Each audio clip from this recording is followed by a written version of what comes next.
Muy buenas a todos y bienvenidos a vuestra casa de Fórmula 1 en el día de hoy, en un día de clasificación del Gran Premio de Italia. Tenemos que hablar de muchas cosas antes de que dé comienzo esta sesión de clasificación e incluso antes de estos terceros entrenamientos libres. Tenemos datos, tenemos impresiones, tenemos cosas que os podemos adelantar que puede llegar a ocurrir en el día de hoy. Por lo tanto, tenemos muchas cosas de las que comentaros. Todos los temas que estarán aquí en este vídeo están detallados en la descripción por si queréis saltaros alguna parte. Y ya habiendo dicho todo esto, vamos a dar comienzo con los primeros datos que os tenemos para este vídeo, que tenemos varios datos y muchas gráficos disponibles para este vídeo, sobre todo en el comienzo, hablando acerca de incluso simulaciones de carrera para mañana, aunque realmente ayer vimos poco, pero bueno, lo que pudimos ver os lo vamos a comentar. Y primero os tenemos que enseñar este gráfico de las mejoras de Aston Martin que aquí en el canal os habíamos comentado y efectivamente han demostrado ser exitosas las mejoras que ha ido introduciendo Aston Martin a lo largo de la temporada, en un punto clave para este fin de semana que anteriormente no hubieran sido tan buenos como sí que ayer pudieron llegar a demostrar. Los datos que vais a ver son de los libres 1, pero son de los libres 1 porque la gráfica que he encontrado son de esos libres, pero para los libres 2 lo son también, igual que se pudo ver en los primeros entrenamientos libres. Lo único que, como digo, esta gráfica que he encontrado es de los libres 1 y yo creo que queda más representativo si os lo enseño así que simplemente diciéndoos los datos. Así que la gráfica en cuestión es la que estáis viendo y sobre todo de lo que estamos hablando en este punto es del DRS. Abriendo el DRS, ¿cuánta es la ganancia en velocidad que demuestra el equipo Aston Martin? Sabemos que Aston Martin ya de por sí de primeras ha sido siempre uno de los equipos que menos velocidad punta demostraron. Bueno, es que empezaron siendo el que menos velocidad punta tenían. Luego ya fueron mejorando hasta el punto de, como lo estáis viendo, realmente están a la altura de McLaren y de Mercedes también están a la altura del equipo Haas. Es decir, si te das cuenta, justo con los que los estamos comparando en esta gráfica, están a la altura de todos los equipos Mercedes, con la excepción de Williams, que sabemos que por el chasis que tienen, pues al final consiguen una velocidad punta muy alta, más allá de por el motor, pero luego si te fijas el resto de motores que Mercedes están a esa misma velocidad, 2 km por hora más que Mercedes, pero bueno, es insignificante. Lo importante es la ganancia abriendo el DRS, lo que ya os habíamos informado en este canal, que habían ido mejorando este DRS con unas mejoras que llegaban también en este fin de semana. Y fijaros, la ganancia se puede ver justo en la parte, lo que estáis viendo esa gráfica, ¿no? Lo que se extiende ahí y el dato que está arriba. Lo que estáis viendo ahí es la ganancia de cada equipo abriendo el DRS y fijaros que por lo menos por lo que se ha visto en los libres, Red Bull ya no es el equipo que más ganancia consigue tener. El equipo que más gana abriendo el DRS y por bastante comparado con Red Bull es el equipo Aston Martin, llegando hasta los 339 km por hora en el momento en el que abren el DRS. Esto sigue siendo inferior, por supuesto, a la velocidad punta que alcanza el Red Bull, que son 342, aunque os digo que siendo 342 y 339 lo que tiene Aston Martin es muy positivo en correlación con lo que veíamos a principio de temporada, porque era un tremendo desastre en ese sentido. Vemos que Williams sigue siendo el equipo que más velocidad punta alcanza, pues por lo mismo llegan a los 343. Sin el DRS lo es Alfa Tauri, pues porque más o menos configuran el coche de la misma forma que Williams, lo único que abriendo el DRS tienen menor ganancia que ellos, por lo tanto con el DRS Williams es el equipo más rápido. Tenemos que hablar de ellos más adelante en el vídeo, pero lo estáis viendo, ¿no? Esa ganancia abriendo el DRS es mayor en el equipo Aston Martin, mayor incluso que Red Bull. También os diría que Red Bull veremos mañana, porque veremos, bueno, hoy quiero decir en clasificación, porque desde luego que abriendo el DRS van a volar como sabemos que han hecho en toda la temporada, pero sobre todo lo llevo por el hecho de qué bien trabajo ha hecho Aston Martin. A principio de temporada estaban un poco al nivel de McLaren, es decir, fijaros dónde se queda McLaren, dónde se queda la gráfica del equipo de Woking abriendo la velocidad punta. Vamos a explicaros ahora dónde gana tiempo McLaren, porque ayer fueron segundos, aún con esta pésima velocidad punta realmente. Pero lo estáis viendo ahí, ¿no? Tienen la misma velocidad punta de base, pero abriendo el DRS, Aston Martin tiene casi 10 km por hora más, no llega a esos 10 km, pero se queda en 7 y fijaros todo el tiempo que le consigues ganar al final gracias a eso. Y eso ya son 7 km por hora más, sobre todo llegando a abrir el DRS en la recta principal. Así que veremos en este sentido cómo lo consiguen hacer funcionar el equipo Aston Martin este fin de semana y cómo lo hacen sobre todo en la clasificación, que es cuando seguro van a tener el DRS en la vuelta final de Q3. Q3 y en la vuelta de Q2 y demás. Muy importante los rebufos va a ser para este fin de semana, para este Gran Premio de Italia en la clasificación. Sabemos que siempre hay ese juego de rebufos y veremos qué es lo que consiguen hacer. Otro dato que os tenemos que hablar que es muy positivo de Aston Martin, que se demostró en el día de ayer y que esto demuestra un poco más el paso adelante que Aston Martin ha dado, de nuevo demostrando también, aunque hay datos, la verdad que bueno, pues ya por lo que os digo diréis que son extraños, ¿no? Pero lo que demuestran pues el paso sobre todo que han vuelto a dar, por lo que os comentábamos de que parece que el Aston Martin ahora es un coche menos errático, es el dato que vais a ver ahora mismo, que es el tiempo porcentaje que están los coches a fondo. Y lo estáis viendo, el Red Bull es el coche que más a fondo va, lo que nos demuestra que va sobre raíles, pero Aston Martin es el segundo, estando ahí a escasos 0,3% de diferencia frente a Red Bull. Lo que os digo, luego hay datos muy extraños, como por ejemplo Haas, que está ahí segundo, está ahí tercero y no está muy lejos tampoco de los datos que demostró Aston Martin y Red Bull. O vemos a Ferrari, que se han mostrado fuertes, pero les vemos ahí en ese puesto tan bajo. También vemos a Williams siendo de los últimos, y Williams ya os digo que en el día de hoy van a estar compitiendo. Os tenemos que explicar, sobre todo al final, la cosa de esto, no estoy diciendo que esto demuestre la velocidad de Aston Martin, lo que digo es la estabilidad. Aston Martin era un coche que se caracterizaba por ser muy estable y de ahí luego conseguían ganar tiempo por vuelta, tiempo en vuelta lanzada y también en carrera. Era algo que perdieron después de Canadá con los cambios que introdujeron ya para Austria, para Silverstone, para Hungría, para Bélgica, que se mostraba un coche más errático y era algo que ya os estaríamos comentando. Esto fue algo que se solucionó en Zandvoort, que ya os lo dijimos, que era algo que al principio de temporada tenían y que lo habían como perdido. Y ahora los podemos estar viendo también, que parece que ha regresado en este fin de semana, también lo estamos viendo con mucha estabilidad. Otra cosa es tener estabilidad y ser rápido, es lo que le pasa a Haas. Haas parece que tiene una muy buena estabilidad, que va sobre raíles, pero no son rápidos. Al contrario que Williams, por ejemplo, que es el coche con menor estabilidad en este sentido, porque no son capaces de ir tanto a fondo, pero sin ir tanto a fondo consiguen una velocidad punta muy alta, como hemos estado viendo anteriormente. Por lo tanto, por ese sentido es por lo que es esta gráfica, pero simplemente quería traerlo porque esto reafirma un poco lo que ya estuvimos contando en el día de ayer. Y antes de pasar todavía con las gráficas, bueno, antes de pasar a los ritmos de carrera, os lo he dicho anteriormente, tenemos que explicar dónde ganó tiempo ayer McLaren, porque sí que es muy sorprendente McLaren con la poca velocidad punta que demostró ayer, el buen ritmo que tuvieron, ¿no? Con un Norris que acabó a milésimas de Carlos Sainz, con un Piastri que quedó en cuarta posición. Bueno, pues es que McLaren ganó todo el tiempo en las curvas. Esto lo hemos explicado ya para clasificación y para... Puede haber distintas estrategias y lo vamos a explicar un pelín más adelante.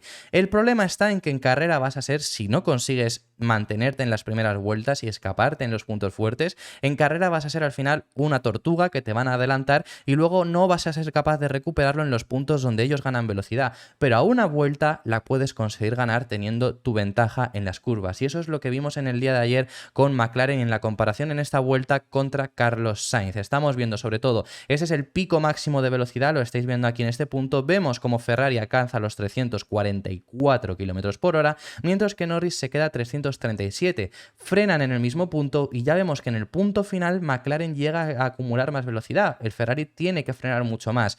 En la aceleración más o menos están aquí empatados, lo único que ya llegados a la primera chicane, eso es toda la tercera curva, llegados a la primera chicane, vemos que consigue alcanzar un poco más también una velocidad punta mayor el Ferrari. Aunque fijaros que el Ferrari nuevamente, también lo habíamos visto en la primera chicane, en la segunda necesita frenar mucho más que lo que frena Lando Norris. Y luego fijaros la velocidad aquí, ya se empieza a ver el McLaren que sobresale un poco, sobre todo en las curvas de alta velocidad. Esto en el resumen de los libres 2 os lo enseñamos, que ya eran los más rápidos ahí, y aquí es sobre todo donde consiguen destacar. En los puntos de alta velocidad, no. En la curva de alta velocidad es donde consiguen destacar porque tienen un mejor paso por curva. Nuevamente, esta es la segunda recta de DRS, lo vemos aquí con un Carlos Sainz que vuelve a estar por delante y volvemos a ver al McLaren conseguir superar en el paso por curva, que esta es la chicane de Ascari. Y nuevamente Carlos Sainz tiene que frenar mucho más en la chicane de Ascari. Luego, aquí ya en esta recta final, antes de parabólica, realmente no llega a alcanzar el Ferrari mucha más velocidad punta que el McLaren, pero sí que se llega a sobresalir un poco y nuevamente en la parabólica vemos como el McLaren está por delante y consigue tener un ritmo superior. Así que en esos puntos es donde realmente McLaren gana la velocidad, ahí es donde consiguen sobresalir. Ese es el punto fuerte que tiene McLaren y eso es Lo vamos a explicar un pelín más adelante porque nos lo cuentan Red Bull y lo vamos a contar, pero esas son las diferencias que pudimos ver ayer en Ferrari y McLaren. Ferrari gana el tiempo en velocidad punta, McLaren lo ganó en el paso por curva. Esto es algo que Red Bull está debatiendo, por eso os digo que os lo voy a explicar un pelín más adelante. Si simplemente queréis ver eso, usar el índice que tenemos abajo. Pero es muy importante porque puede darnos sorpresas en clasificación y en carrera que cambien. Es decir, que veamos un equipo que en clasificación sobresale y en carrera no tanto, o a la inversa.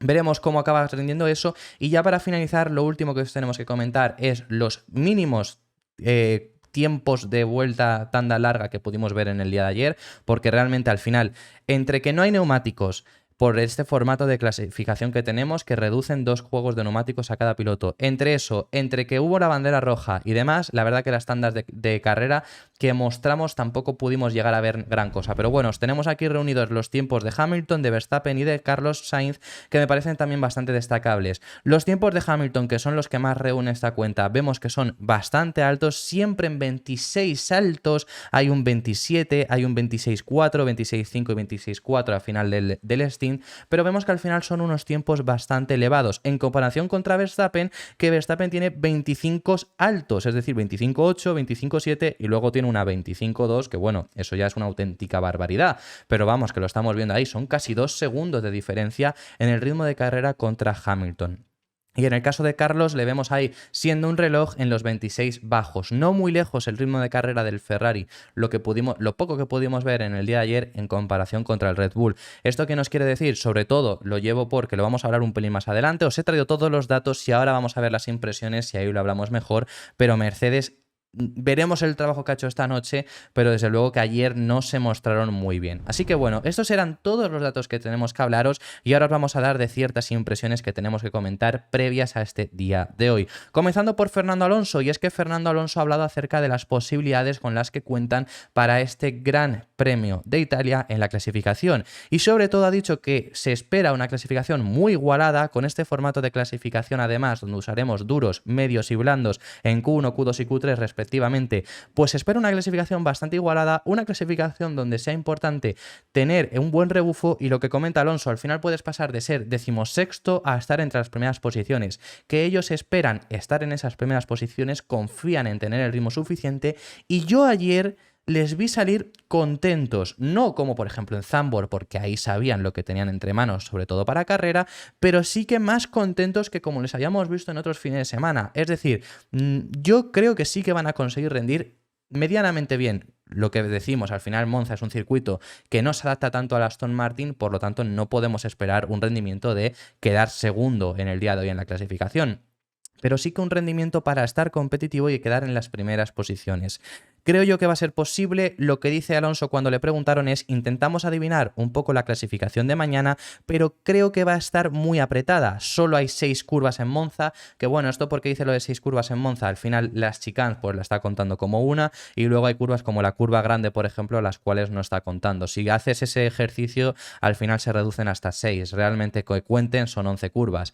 Yo realmente solo eliminaría la curva 3 si quieres eliminar como tal una, que ya serían 10, pero bueno, él lo que está haciendo es esa forma. Entonces dice, solo hay 6 curvas, así que todo está en 2 o 3 décimas. De ser sexto tal vez a ser 16º. Así que tenemos que asegurarnos de que estamos en la parte superior de ese grupo. Lo que os digo, las sensaciones que a mí me transmitían en el día de ayer, sinceramente, yo salgo con buenas sensaciones, salí con buenas sensaciones del viernes. Es un sentimiento similar a lo que me pasó en Zandvoort. Y yo no lo digo esto quiero decir, yo en Silverstone ya os decía que Aston Martin no iba a ir bien. En Bélgica más de lo mismo. En Bélgica luego el domingo es mucho mejor de lo que podría haber pensado yo el viernes o sábado. En Zandvoort yo ya me vi venir porque os lo dije yo aquí, que sí que veía yo con buenas sensaciones. ¿Llegar al podio o no? Eso es otra cosa, pero que son buenas sensaciones, un buen ritmo, que vayan a ser competitivos, que puedan luchar. Y creo que realmente eso es lo que os estoy diciendo para este fin de semana. No os estoy asegurando que vaya a llevar a Alonso al podio. Os estoy diciendo que sí que vamos a ver a un Alonso que va a pelear. Y esto ya os lo digo más en ritmo de carrera que en ritmo de clasificación. En ritmo de clasificación realmente sí que se espera un Aston Martin que pueda ser algo más débil, pero en ritmo de carrera sí que deberían de conseguir rendir algo mejor que ayer. ¿Por qué? Sobre todo por la velocidad punta. En ritmo de carrera luego al final por degradación, que va a ser muy importante la degradación en este circuito porque lo hemos explicado ya por la elección de neumáticos de Pirelli, que ha llevado la más blanda posible, puede generar eso más degradación de lo que hemos tenido habitualmente, porque ya el año pasado hubo media degradación y no fuera esta gama de neumáticos, así que veremos qué es lo que ocurre, pero ahí Aston Martin puede sobresalir por esa gestión de neumáticos. Además, Monza siempre es un circuito que suele dar sorpresas, que es bastante extraño, que no te puedes confiar, o sea, es decir, no con el mejor coche seguro que consigues ganar, y eso lo puede comprobar Hamilton en 2020, con un coche superdominador no ganó, lo puede comprobar tanto Hamilton como Verstappen en 2021, que no ganaron con ese coche que al final estaban los dos para ganar. Lo puede decir Hamilton en 2019, que no ganó y ganó Ferrari. Así que bueno, veremos qué es lo que ocurre en este circuito. Por su parte, Max Verstappen, ahora sí os voy a explicar las diferencias que hay entre alta y carga aerodinámica, que os lo estaba diciendo anteriormente. Max Verstappen ya ha avisado que Red Bull está valorando qué hacer con la carga aerodinámica para este fin de semana. Es decir, ya en el día de ayer estuvieron haciendo comprobaciones y eso os lo estuvimos explicando. Os trajimos imágenes donde se ponían en comparación los dos alerones que tenía Red Bull, tanto el de Verstappen como el de Checo. Os trajimos la información, os trajimos los datos de las velocidades puntas de ambos, donde se veía que claramente cada uno tenía un alerón distinto. En este caso, Verstappen tenía el de más carga y Checo el de menos. Con esto, Checo llegaba a velocidades puntas más altas que Verstappen y eso todo era por ese alerón trasero diferente. Estuvieron comprobando, haciendo las configuraciones y ya ayer estuvo avisando de que les queda trabajo por hacer. Eso sí que lo llega a comentar también Verstappen, aunque ahora hablamos un pelín de eso, de sus expectativas para este fin de semana, pero de que tienen que valorar qué es mejor, tener más carga aerodinámica o tener menos carga aerodinámica. ¿Qué es mejor para este fin de semana, tener más o tener menos? Esa es la pregunta. ¿Es mejor prevalecerlo todo para las rectas y tener menos carga aerodinámica en el coche o tirar la velocidad punta un poco y tener más carga aerodinámica? Esa es la pregunta que se están haciendo en Red Bull, porque desde luego el equipo que más se puede hacer esta pregunta es Red Bull, y os voy a explicar las diferencias que hay entre elegir más o menos carga aerodinámica, y esa es sobre todo el paso por curva, por supuesto, y la velocidad punta. Si tienes menos carga aerodinámica vas a tener mejor velocidad punta, pero el paso por curva va a ser peor. Al contrario, más carga aerodinámica, mejor paso por curva, pero peor velocidad punta. Eso para clasificación. Con menor carga aerodinámica vas a tener un mejor ritmo de clasificación, porque al tener más velocidad punta, tú donde ganas el tiempo es en la recta y vas a conseguir volar. Eso el año pasado es lo que hizo Ferrari y por eso Leclerc consiguió la pole. Ahora bien, ya el año pasado Red Bull decidió llevar mayor carga aerodinámica, es decir, menos velocidad punta, porque para carrera es mejor en ese sentido, ya no porque tengas mejor paso por curva, sino porque también tienes mejor gestión de neumáticos y con eso Red Bull el año pasado logró ganar. Veremos este año quién decide llevar más carga aerodinámica, perjudicándose en velocidad punta, pero intentando prevalecer ese ritmo de carrera. También, porque es lo que os estoy diciendo, Red Bull es el equipo que se lo puede hacer y Verstappen dice que se lo están planteando. Yo sinceramente os digo que me extrañaría que veamos a un Red Bull con baja carga aerodinámica. Yo creo que le vamos a ver con alta. Pero en el caso de McLaren, justo que lo hemos hablado anteriormente, creo que es un equipo que van a prevalecer la alta carga aerodinámica porque ellos solo saben rendir de esta forma. Quiero decir, al final es como mejor han rendido McLaren. McLaren no es un equipo que haya destacado por tener alta velocidad punta y si bajas la carga aerodinámica para tener mejor velocidad punta pero pierdes mucho más en curva, pues es peor aún. Pero McLaren, al no tener esa velocidad punta, ni siquiera con alta ni baja carga aerodinámica, vas a rendir bien en ese paso por curva. A lo mejor en clasificación puedes rendir bien, pero en carrera te va a hacer el efecto contrario. En carrera, y es algo similar a lo que ocurrió en Bélgica, hasta que no se estabilizó un poco la carrera, Norris no pudo recuperar posiciones y en las primeras vueltas perdió mucho tiempo. ¿Por qué? Porque en el primer sector y tercero era una tortuga móvil y le pasaban con el DRS como si fuera una chicane móvil ahí y fuera un obstáculo más que evitar, y luego en el segundo sector Norris les ganaba mucho tiempo, pero no conseguía recuperarlo. Hasta que no fue que llegó un poco, se estabilizó un poco, llegó la estrategia y demás, no consiguió recuperar esas posiciones. Así que esas son las dos diferencias, eso es lo que podremos llegar a ver en el caso de Red Bull. No me extrañaría que les veamos con alta carga aerodinámica, porque la velocidad punta aún así va a ser competitiva. En el caso de McLaren, por ejemplo, van a llevar alta carga aerodinámica, pero no sé yo si para carrera va a ser lo más efectivo. Que por esa parte luego también Verstappen ha hablado acerca de las expectativas que tiene para el día de hoy, para la clasificación, luego de quedar quinto en el día de ayer y ser superado por Ferrari, y la verdad que se ha mostrado muy tranquilo. Max Verstappen ha hablado acerca de si les preocupaba el ritmo de Ferrari, porque este fin de semana vienen fuertes, se han mostrado fuertes en el día de hoy, en el día de ayer sobre los libres, y veremos los libres 3, veremos la clasificación porque os estoy avisando que Ferrari va a ser fuerte, pero lo que le preguntaron Verstappen sobre si le preocupaba Ferrari, lo que dice es: tenemos que esperar hasta que todos enciendan sus motores. En la tanda corta me bloqueé un poco en el sector 2 y en la tanda larga no dimos muchas vueltas, así que no te llevas una buena impresión, pero al final es lo mismo para todos en la tanda larga. Probamos diferentes niveles de alerón y creo que todavía tenemos que analizar qué camino seguir. Podría haber sido un poco mejor por mi parte, pero estoy bastante seguro de que lo conseguiremos.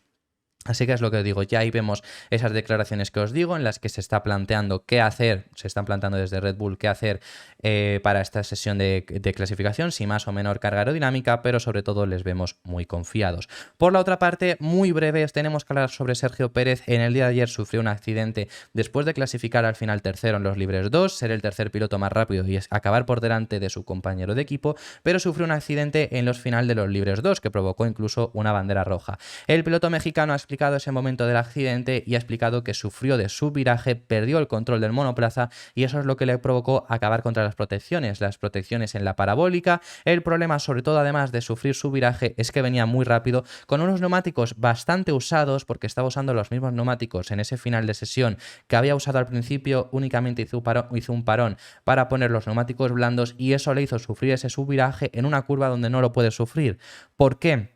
Porque al perder el control del monoplaza tocó la grava que había y eso ya le hizo perder todo lo que tenía con el monoplaza y le hizo irse contra la parabólica. Ese es un accidente, no exactamente por Checo, pero acabar en ese punto donde acabó Checo, que es muy común en carreras. Ese, por ejemplo, lo sufrió Leclerc en 2020, perdonad. Ese lo sufrió Leclerc en ese 2020 porque al final en esa parabólica es complicada, aunque parezca que no en muchas ocasiones, porque se hace a fondo y puedes perder el control del monoplaza y acabar contra el muro. Checo lo perdió por la parte de atrás, lo puedes perder por cualquiera de las dos partes, tanto de atrás como delantera, y acabar contra esas protecciones. Así que veremos si no es el único accidente que vemos en ese punto en la parabólica.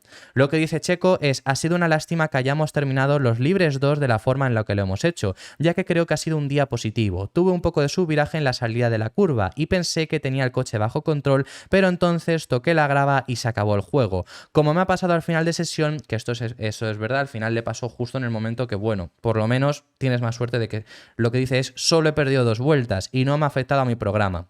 Al final pudo hacer el programa con normalidad, hizo un poco de tanda larga para sacar algunos datos, aunque fueron mínimos, porque el de todos los equipos fue mínimo por culpa de ese accidente.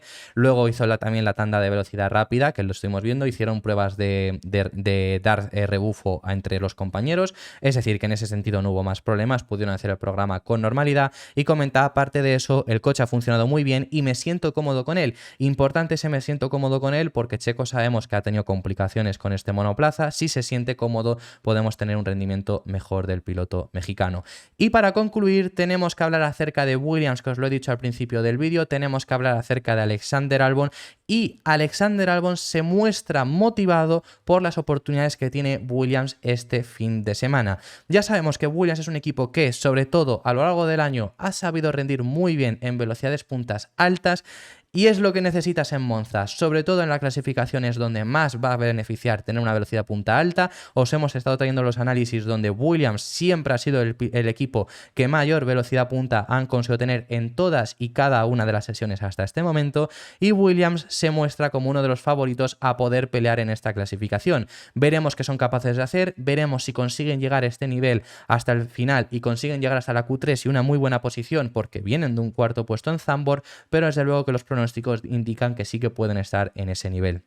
Además, fue curiosa la estrategia que llevó ayer Williams, porque Williams fue un equipo también que usó 2 neumáticos en la Q1, en los libres 2, quiero decir, pero usaron primero los blandos y luego los medios, en lugar de usar los medios para toda la sesión y luego usar los medios a mitad para hacer tanda de clasificación. Y esto lo ha explicado el Williams, lo ha explicado Albon, el por qué lo han hecho, y sobre todo es para este formato de clasificación donde en la Q2 es el neumático medio el que se va a usar, y para ya estar preparados un poco del comportamiento. Lo que dice Albon es: la configuración de baja carga aerodinámica es difícil y no creo que siente especialmente bien a nadie, pero a pesar de ello el coche se siente bien. Estamos haciendo un programa alternativo a la mayoría de la gente, tratando de asegurarnos de que entendemos el neumático medio de cara a la Q2 de mañana, ya que esto va a ser importante para tratar de prepararnos adecuadamente para llegar a la Q3.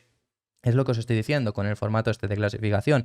Eso es lo bueno de este formato y es por lo que a mí la clasificación me gusta, porque obligas a pasar por todos los compuestos y puede haber, oye, diferencias. Oye, puede haber algún equipo que no haya probado un compuesto o no haya sabido cómo exprimirlo al máximo y en clasificación se vea perjudicado. Creo que es algo interesante, pero sí que el hecho de reducir los neumáticos lo único que hace es que tengamos poco rodaje en los libres. Y continúo diciendo, hay algunos problemas con el coche, pero nada que no se pueda solucionar, así que los estudiaremos de cara a la clasificación.